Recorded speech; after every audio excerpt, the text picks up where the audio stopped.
CTV News with Sarah Freemark. It's getting deeper. It's still coming in stronger. I have the floors in my house floating. A first-hand look at just how fast conditions are deteriorating for some residents as floodwater continues to rise and move throughout the area.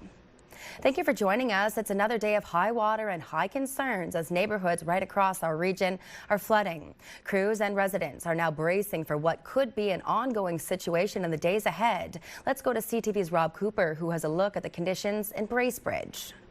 Well, today's dry conditions have certainly helped in many communities, but many parts across Simcoe County and here in Muskoka are still bracing for what could come.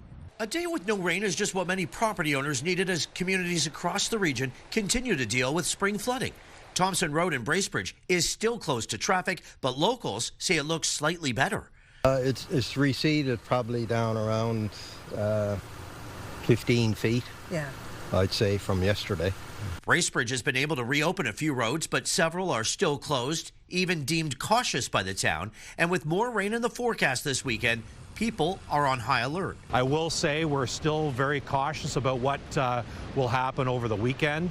We haven't seen that full flow run through the system yet and through Bracebridge, so that can be something that's going to be tricky for us, particularly on Saturday and into Sunday.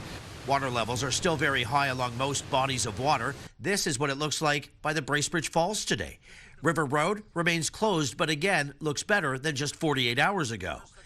The Ministry of Natural Resources says it continues to monitor the weather and watershed conditions and has staff on the ready to assist any municipality that needs assistance in the coming days. That includes flood barriers, sandbags, and sandbagging equipment.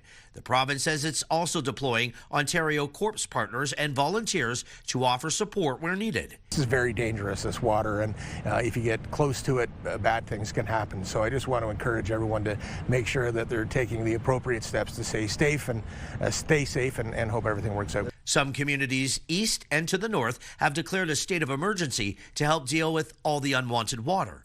Huntsville continues to deal with its own flooded out streets and docks. So I knew it was flooded, you know, and it was a bad winter this year, a lot of snow, so there's a lot of melt this year.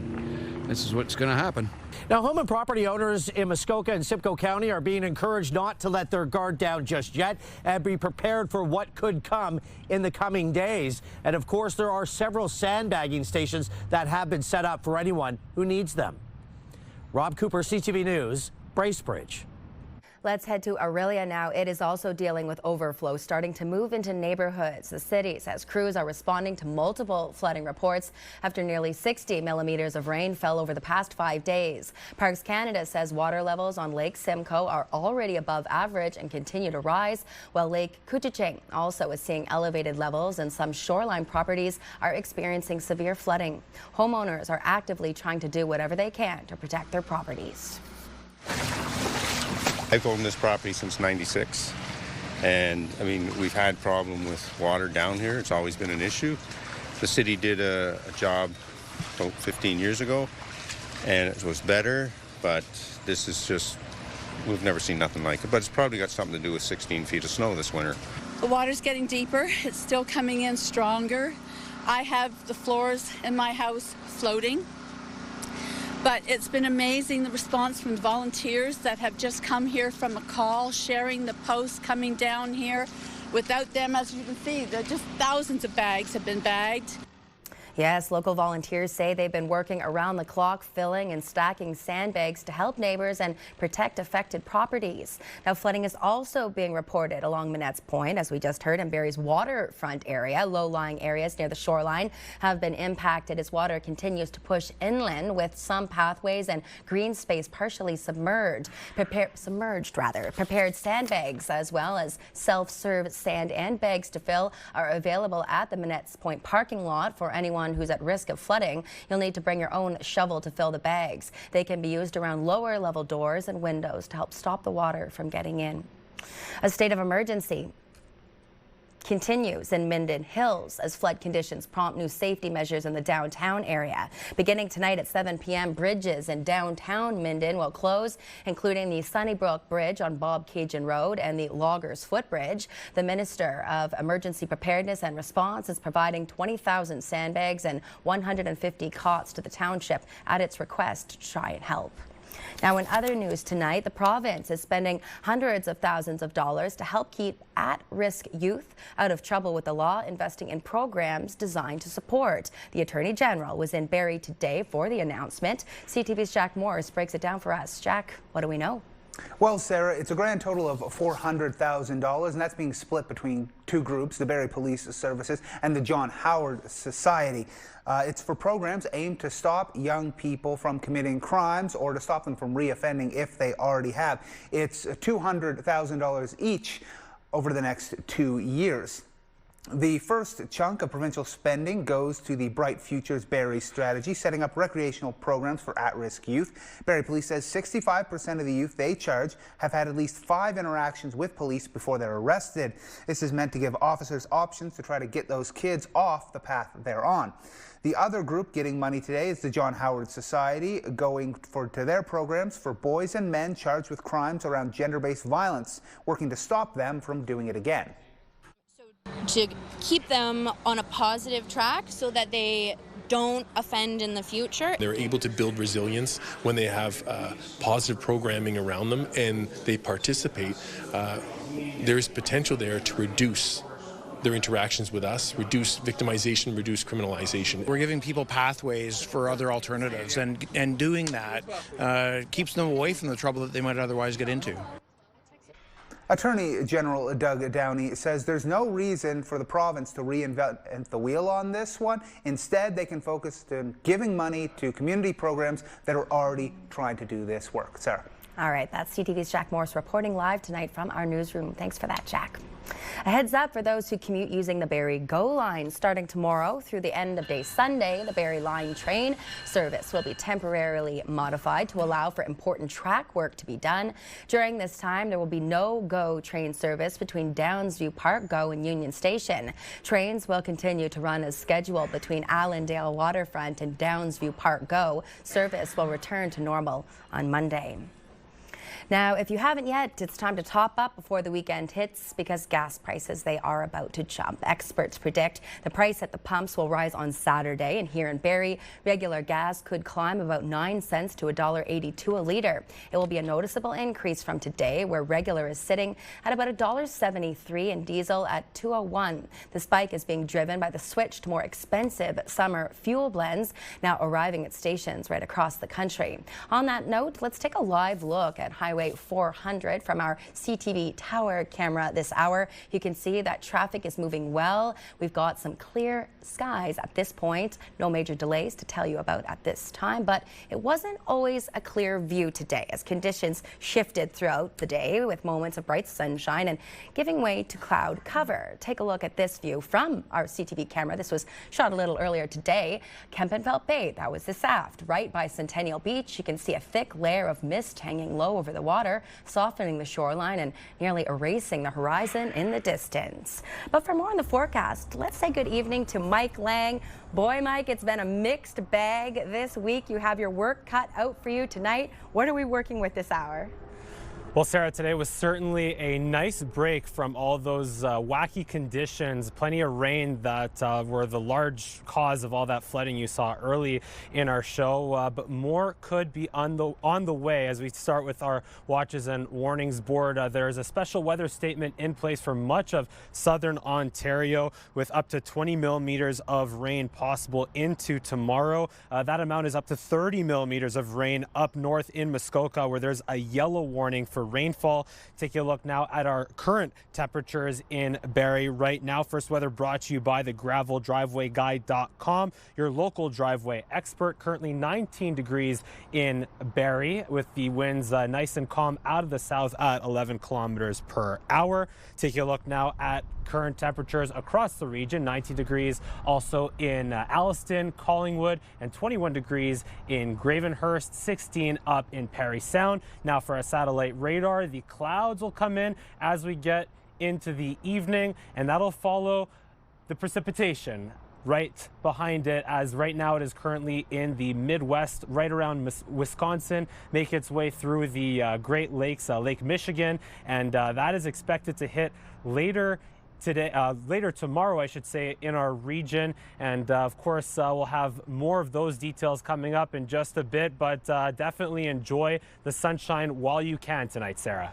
All right, thanks for that, Mike. We'll have our full weather forecast a little later in the newscast. A brief court appearance today for the man accused in that downtown Barrie shooting over the Easter weekend. Deshaun Shrek White remains in custody after his case was adjourned for 1 week. The 20-year-old is facing several charges, including attempted murder. Police say he and 2 women were arrested days after a man was shot outside a nightclub on Dunlop Street. That investigation is ongoing. A human trafficking trial, meanwhile, continues for 4 people accused of exploiting women for sex inside an Innisfil home. As CTV's Mike Arcelides reports, they were arrested as part of Project Chameleon by South Simcoe Police. Police officers took the witness stand in the sex trafficking trial of Jashina Singh, O'Neill Hopkinson, Tyrone Diaz, and Joseph Carvalho, describing their involvement in the months-long 2023 investigation. The Crown alleged the 4 accused exploited women at homes in Innisfil. South Simcoe Police said the sites served as sex trafficking houses filled with drugs and vulnerable women. Hopkinson, Diaz, Singh, and Carvalho were arrested as part of Project Chameleon, following a 5-month investigation that involved women being removed from a home along Yonge Street in November of 2023. 3 others have either resolved their charges or await trial. Police testified several women were found at another home about a 5-minute drive away in Alcona. One woman met by police appeared to have scarring or bruising on her hand in body-worn camera video played for the jury. The court has heard from one complainant who said she and other women were under the control of the accused.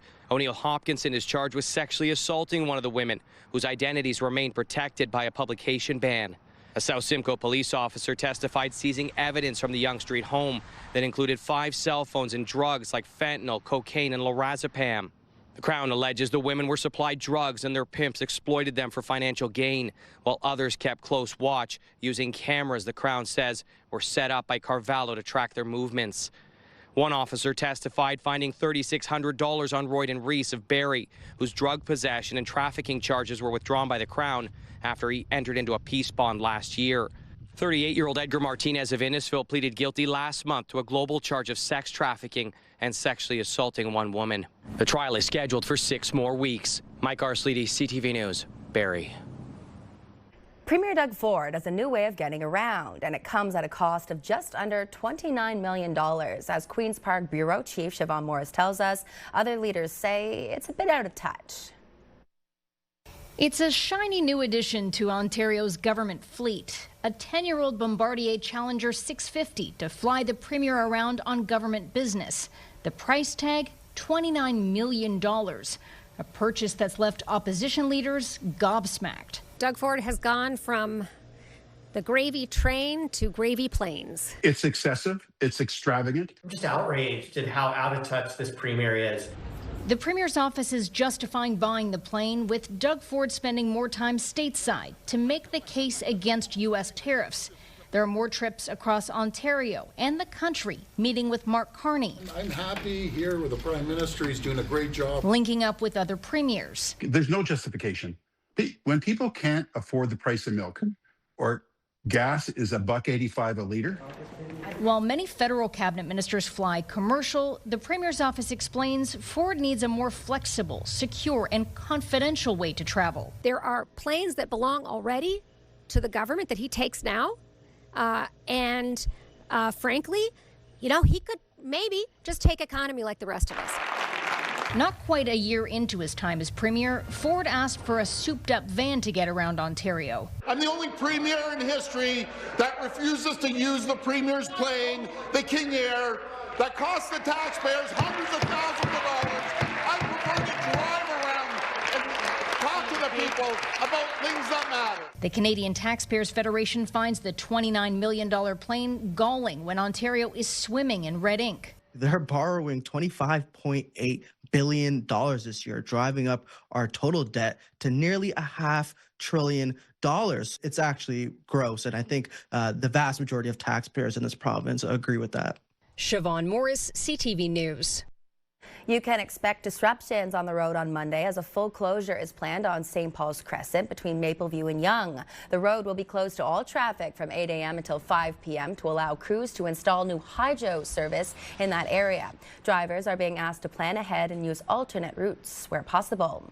The Ontario Provincial Police have added a new tool to their emergency response fleet. Take a look at this. It's called an Argo Sasquatch amphibious extreme terrain vehicle. It's built to travel across flooded areas, rough pathways, and otherwise inaccessible areas. It was recently deployed in Minden Hills to assist with the flooding response efforts that are going on there. Collingwood marked the start of National Volunteer Appreciation Week with a flag-raising ceremony this morning. We're very, very lucky to have the volunteer community that we have, and we, as council, we very much appreciate because it makes our job so much easier. The event took place at the community flagpole on St. Marie Street, where members of council were in attendance along with volunteers from town committees and advisory boards to raise the flag. In the proclamation, it talked about 24 million Canadians are volunteers, and it accumulates to 4.1 billion hours in an annually. I think they do what they can to help their community.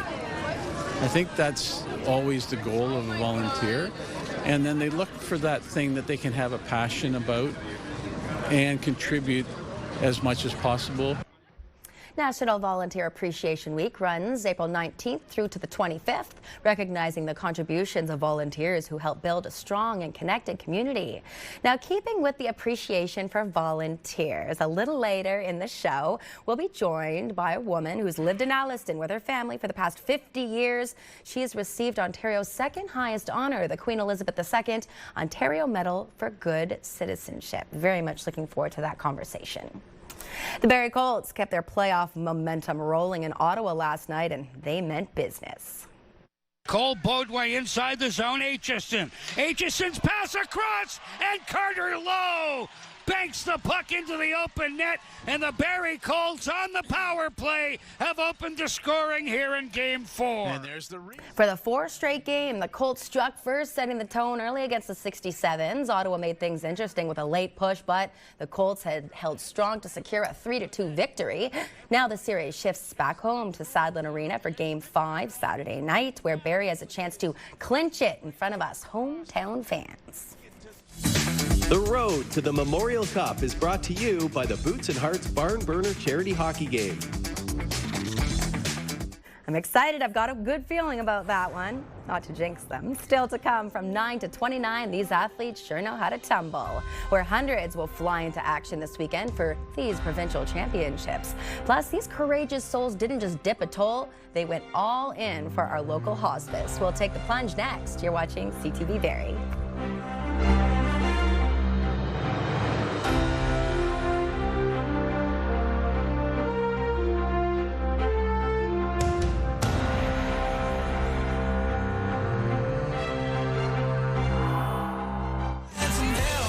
Country 106.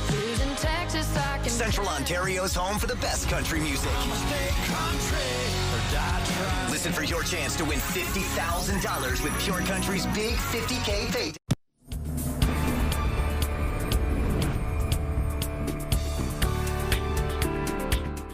Thanks for staying with us. Athletes from across the province are flipping and tumbling into action this weekend at the Peggy Hill Community Centre. I like to flip, so it's really fun to me, and it's just something I love to do. Roughly 450 athletes ranging in age from just 9 years old to 29 are taking part in the 2026 Ontario Trampoline and Tumbling Provincial Championships, all aiming for the podium. The Olympic sport will see participants perform 10 skill routines with twists and somersaults, reaching some pretty incredible heights.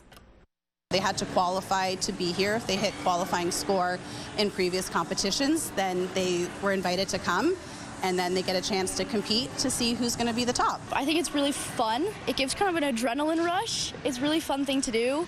Competing sometimes is kind of like scary or nerve-wracking, but it's exciting at the same time. Spectators can purchase admission to watch the action inside the arena, while visitors to the facility may even catch a glimpse of the action from outside. And keep an eye out. Some of this weekend's competitors are Olympic hopefuls, making it an event to surely watch. Brave participants dove into the chilly water in Port Carling this past Saturday, making a splash for a great cause.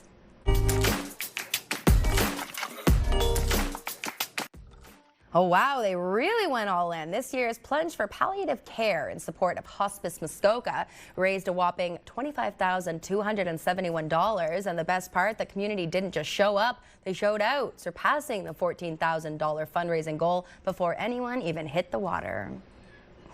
29 years and hundreds of thousands of dollars raised. Last night, Collier Street United Church hosted its annual gala dinner.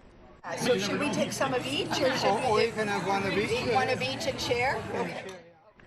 Nearly 200 plates were served, all in support of the church and its community programs. The event continues a long-standing tradition of giving back with strong community support year after year. And the venue itself, a landmark that has stood in downtown Barrie for generations, provided the perfect backdrop for a night of generosity. It's important to partake and be part of fundraisers to keep our community alive, to keep our churches alive, to help those in need. Did you say one or two? One. We serve them through our unhoused population, through food insecurity, offering groups, right? We have a number of groups who meet in the church. So, of course, a 200-year-old building needs to be sustained. So, you know, a lot of this goes to maintaining the building, but also for our outreach programs. So it's, it's really important. The other half of this yearly fundraiser is a silent auction, and although the gala has passed, it runs through Saturday.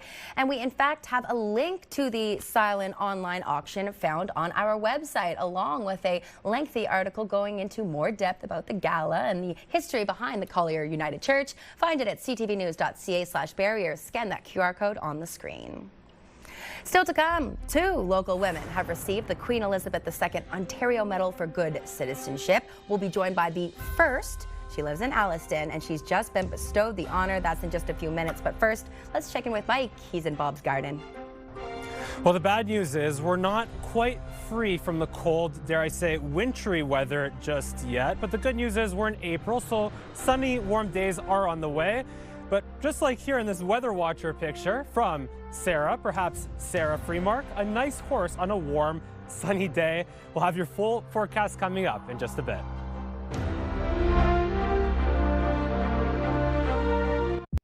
Hi, we're Martin and Steph from Bounce 104.1. And next week on the show, we're giving away tickets to the CLH Red Carpet Concert with William Prince. And it's our final week of Bounce to the Bank. So make sure you tune in Monday to Friday from 5:30 to 10 for your chance to win.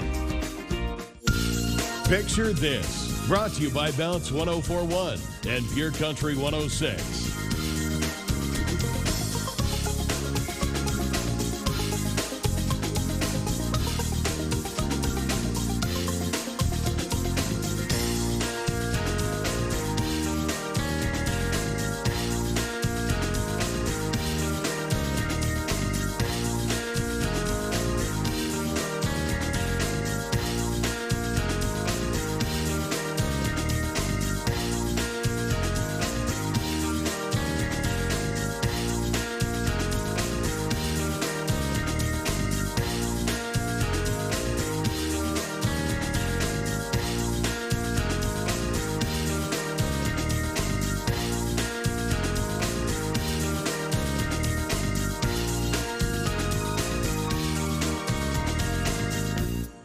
I absolutely loved this theme of celebrating those glimpses of spring. It was so popular, we kept it going for 2 weeks, but we've got to switch things up and hopefully get things a little uncomfortably competitive.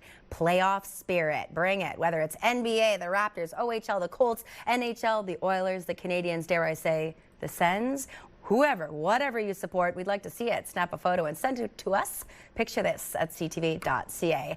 Now, Mike Lang, I run the risk of getting you in trouble here because I was very, very vocal about my support for the Ottawa Senators when I first moved here, and I think it set me back with the viewers. So I'm going to ask you, who are you supporting in the playoff run?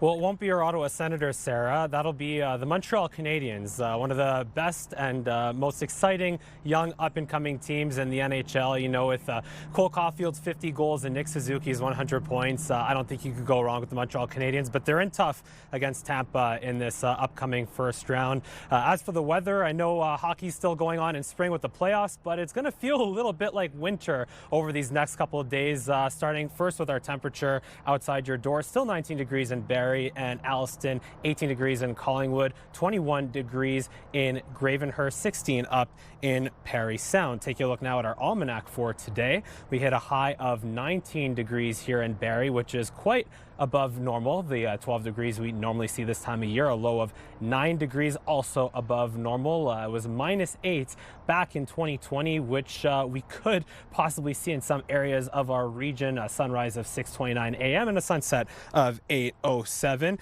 Take a look now at our forecast radar for tonight into tomorrow. There's that rain starting to make its way across the region. It should hit our area right around late morning to early to mid-afternoon or so, bringing likely tons of rain, even a chance and risk of some thunderstorms depending on where you are in our region. Taking a look at our overnight temperature, 7 degrees in Barrie, all across the board, Wasaga Beach, Midland, Penetanguishene, Orillia, and Collingwood. Taking a look now in overnight, or into tomorrow rather, going up to 15 degrees in Barrie, Wasaga Beach, and Collingwood, and Orillia as well. Now you see those rain showers coming in with a risk of some thunderstorms across the region. 14 degrees up in southern Georgian Bay. Overnight in York region, 6 degrees in Newmarket, Bradford, and Georgina, as well as Richmond Hill. 8 degrees overnight in Orangeville. Take a look into tomorrow. Those temperatures are a little higher at 18 in Newmarket, Bradford, and Georgina. 20 degrees in Richmond Hill, but another chance of some thunderstorms. And up north in Muskoka, 9 degrees in Huntsville overnight, 9 degrees in Bracebridge and Gravenhurst as well, 7s in Parry Sound and Haliburton.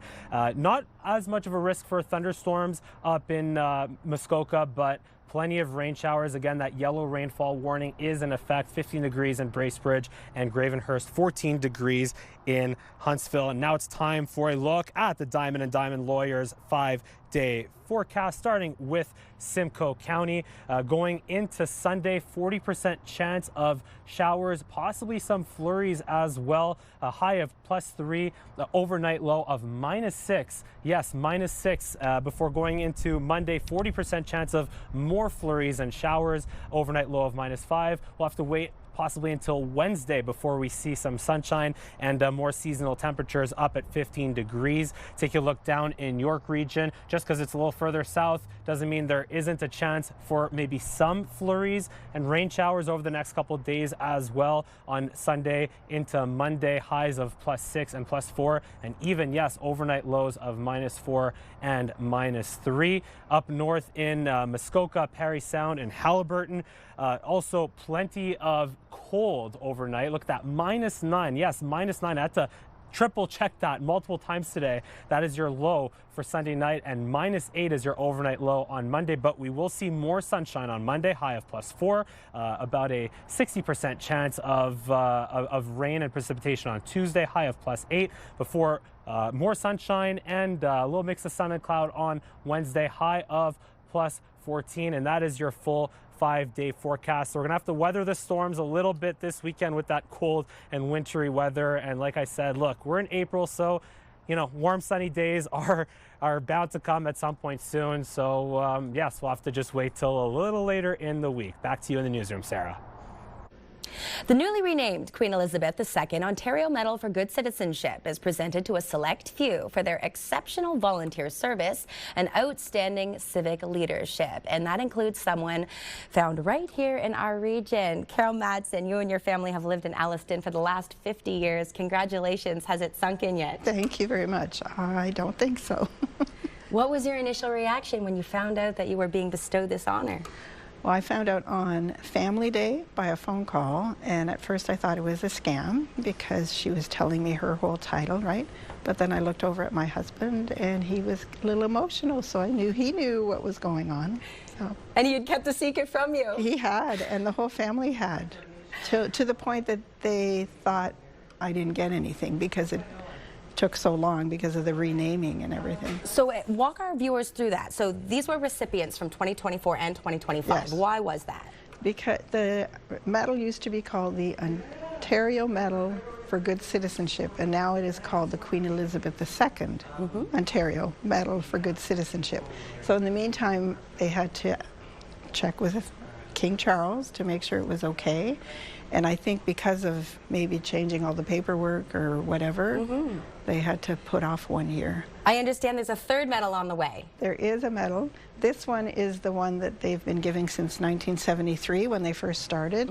And there's a new one being designed, but it's in England right now, being okayed by King Charles. And then at some point later this year, they said we would receive the new one. And what did you refer to the one that you're wearing as? I was told that this is the evening wear one. The evening wear. Let's talk a little bit about why you were awarded this medal. So there were some fantastic nomination letters and wonderful words that were shared about you, not only by your daughter Audrey. How many children do you have? 8. 8. And you and your husband Soren have been married for how long? 45 years. I just love that. I know we've got a family photo of you, but Audrey collectively had the family gather some information. The Stevenson Memorial Hospital submitted a letter. The former Elliston Elementary School principal, Ruth Montgomery, submitted a letter. Why do you do what you do? Well, initially it started in the schools because of my kids and other kids. I love kids, obviously. And just, it's my community. So that's how I got into with the hospital. It's for all of us, right? And I love people. The hospital. So during the pandemic, you were already volunteering with the hospital, right? I was a patient family advisor on a committee. But then during the pandemic, you decided to sew these masks and then you sold them and donated $3,050 to the Stevenson Memorial Hospital. Why did you choose the hospital? Well, again, I guess because I was involved already there, and it's a big part of the community, and being that it was COVID, was health related, right? So. And there's a pretty personal story behind that. Well, and actually we're building our new hospital, right? So we need the money. And you said all 8 of your children were also... Yes, all 8 of our children were born there, and all of our grandkids except one, which had to be born in Newmarket because the obstetrics department was closed for a while. So. Finally, Carol, what might you say to somebody that's watching right now? What might you say to them to inspire them to give back to the community like you have? Well, I mean, from the ceremony and all the people I met, there's, no matter what your interests are, there's something you can do volunteering, and it just feels so good, like, to give. Yeah. Congratulations. Thank you. I'm smiling ear to ear. I think I'm emotional for you. Yeah, congratulations. Very well deserved. Thank you. And this incredible accolade is not just Carol. We've got another remarkable person in our region. Next week here on CTV Barrie, we will be speaking with Huntsville native Debbie Kerwin. She's also been bestowed a great honor, and she'll tell us a little bit more about that then. That's some inspiration right there, my goodness. Still to come, planting a seed of hope. With sky-high grocery prices, the idea of growing your own might be your best hope. Details next here on CTV Barrie.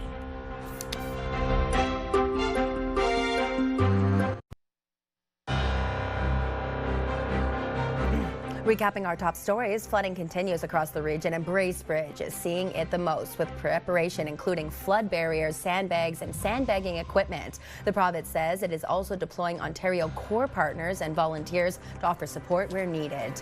A human trafficking trial continues for 4 people accused of exploiting women for sex inside an Innisfil home. South Simcoe Police said the site served as sex trafficking houses filled with drugs and vulnerable women. The trial is scheduled for another 6 weeks. And the province is sending $400,000 to the Barrie Police and John Howard Society for programs that aim to stop young people from committing crimes or reoffending if they already have. $200,000 will go to each over 2 years. A one-time payment intended to help lower-income Canadian households with a high cost of living is coming on June 5th. The federal Liberals will issue a direct payment equivalent to 50% of the full-year value of the government's existing GST-HST credit. Any family that already receives that quarterly tax credit will get a one-time top-up automatically. Ottawa says a family of 4 with a net income of $40,000 will receive $533. A single person earning $25,000 annually would get half that amount. Well, with grocery prices still putting pressure on household budgets, more people are turning to a growing trend, literally. CTV's Alison Banford reports on why more Canadians are turning to growing their own food.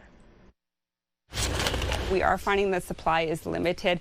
A growing trend for the last couple of years at this Saskatoon garden centre. We have more potatoes coming later today. But now more than ever, customers are eager to get their hands dirty. With the rising food prices, we're seeing seeds fly off the shelf. And it's not just a spike in seed sales for this time of year, but also an influx in new gardeners. It's for a number of reasons. I think it's a little bit to do with food security, but it's also people taking control back into their own hands and wanting to be a part of something that they're growing. Carrots, lettuce, and potatoes are usually the top sellers, but this year even certain types of beets have sold out. It's just kind of widespread. Canadian families can expect to spend nearly $1,000 more on groceries this year, according to Canada's food price report. Price tags on produce, dairy, and meat could shoot up even more than expected, with fuel surcharges adding to the cost of transporting food. Even if my yields last me up until Christmas or January, February, I would see that as a win. Kristen Rainey is a flower farmer by trade. So we have a couple of different lettuces. But this year she's planting more vegetables to feed her family. In gardening, there's maybe not as much for cost savings, but it's more just having the food available. Agri-food experts say that can be especially true for beginner gardeners. Upfront costs for tools and supplies might be more than they expect. Gardening is a lot of work, and it's actually quite costly. If you're planning to start this year, you need to commit for several years in order to save money. For those who've been gardening for years, they say the trick is to start small. Start with things that you know you're going to use. And grow from there. Alison Bamford, CTV News, Saskatoon. In business news, global markets reacted quickly after Iran and U.S. President Donald Trump claimed the Strait of Hormuz is now open, with oil prices sliding sharply on expectations of improved supply through one of the world's most important shipping routes. Let's go ahead and move right into our markets on this Friday night. The TSX was up 294 points, the Dow was up 868, and the Nasdaq was up 365. And commodities, oil was down, closing at $82.59 a barrel. Gold was up, finishing at $4,879 an ounce. Our dollar up, ending the day at 73.15 cents U.S. Air Canada has started canceling flights because of the high cost of jet fuel. The airline announcing today it's suspending its flights to and from Toronto and Montreal to JFK Airport in New York. Air Canada says jet fuel prices have doubled since the start of the war, adding that some routes don't make enough profit, so it will be adjusting schedules accordingly. The airlines, they can only do so much, and if the cost of fuel keeps going up, each flight costs more to operate. So what they're going to be doing is they're going to be, like I said, consolidating flights, cutting down on the number of trips they do between airports. For instance, Montreal, there's a flight from Toronto to Montreal every hour. So maybe that schedule will be affected. Air Canada's JFK flights will stop June 1st and could resume on October 25th. Affected customers will be contacted with alternate travel plans. Still to come, embracing the golf season. How this East Coast resort is attempting to draw our hometown team in now that they've hung up their skates for the season. Stay with us. That story next.